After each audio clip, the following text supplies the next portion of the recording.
Olá, meu nome é Fabiola Catrine Souza da Silva, eu sou aluna de graduação em Engenharia de Pesca pela Universidade Federal do Oeste do Pará, a UFOPA.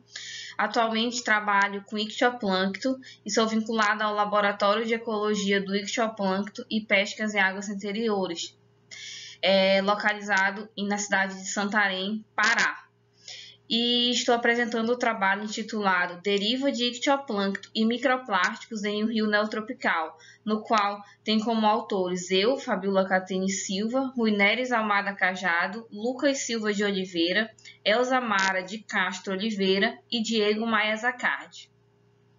Os microplásticos, eles são micropartículas plásticas que se dão origem a partir de um plástico que é despejado no meio ambiente e esse plástico ele vai começar a se desfazer, assim surgindo os microplásticos. E por algum motivo eles vão chegar no ambiente aquático, tornando então um problema global, tendo em vista que esses microplásticos eles são micropoluentes, ou seja, têm um alto teor de contaminação. E quando associa-se à biodiversidade aquática, eles afetam diretamente. Analisando então os microplásticos com as fases iniciais do ciclo de vida dos peixes, se tem um problema maior ainda, pois o sucesso do recrutamento pesqueiro se dá devido ao sucesso durante essas fases iniciais de vida. Essas fases que são caracterizadas pelo período embrionário após a desova, período larval após a eclosão e período juvenil, que são considerados subadultos. Durante essas fases iniciais, existe muita fragilidade, então pode ocorrer a ingestão por esses microplásticos e assim eles vão estar propícios a problemas, assim como comprometimento dos seus processos vitais, como a reprodução, a desova e o desenvolvimento. Portanto, sabendo das consequências da presença do microplástico no ambiente aquático, o objetivo do estudo foi avaliar a variabilidade espacial e temporal do ictioplâncton, que são ovos e larvas de peixes planctônicos, e partículas de microplástico em deriva pelo canal do rio Tapajós, Amazônia, Brasil.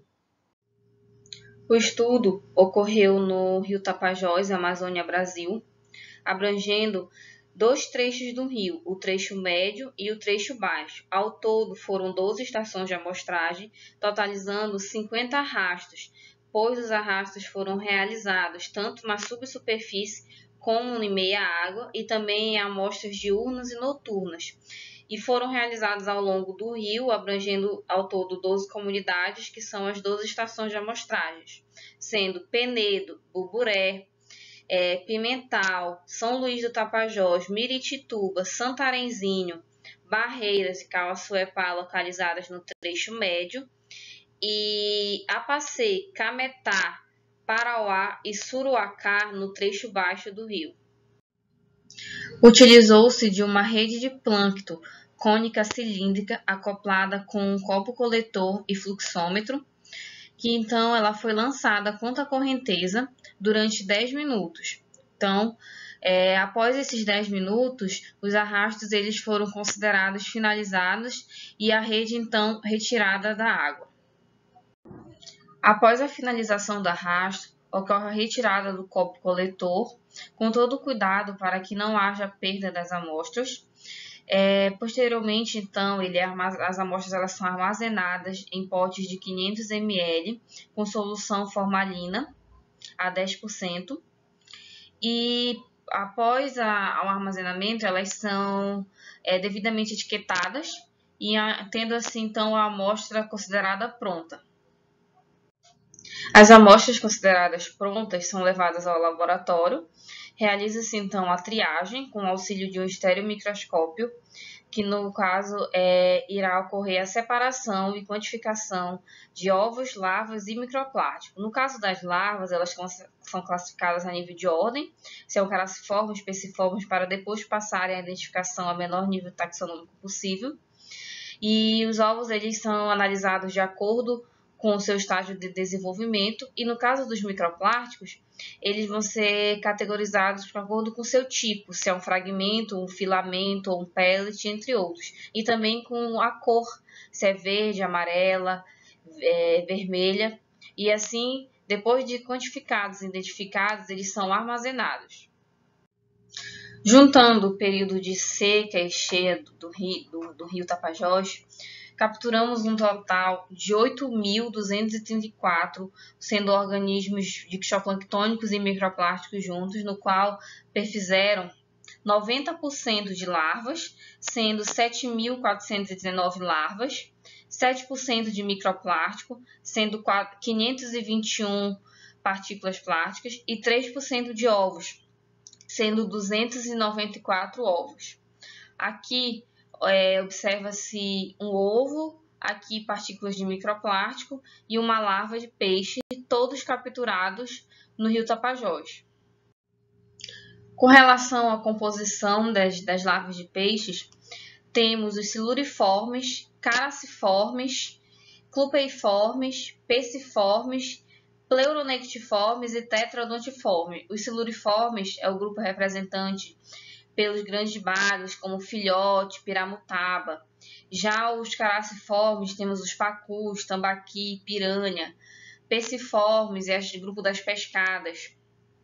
Os tetradontiformes é a ordem dos baiacus, e aqui é dos linguados. Ao mesmo tempo que tem-se uma grande composição de peixes com espécies de interesse econômico, também se tem a questão da grande presença de microplásticos, que foram capturados e classificados de acordo com 3 tipos que ocorreram no rio Tapajós: fragmentos, filamentos e espuma. Os mais ocorrentes eram os fragmentos, no qual as cores que mais ocorreram foram verde, branca e vermelha.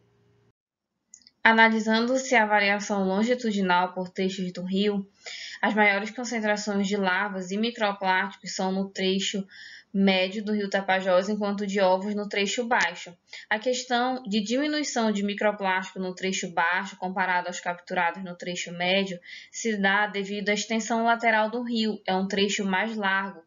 Então, consequentemente, acaba tendo uma diminuição do fluxo de água e da velocidade, ocasionando, então, uma deposição de sedimentos finos, assim como de microplásticos. Então, os microplásticos eles não estariam no canal principal do rio, e sim em lagos adjacentes. Contudo, analisando agora a variação vertical, as maiores capturas tanto de ictioplâncton e de microplásticos foram na subsuperfície do rio e não em meia água.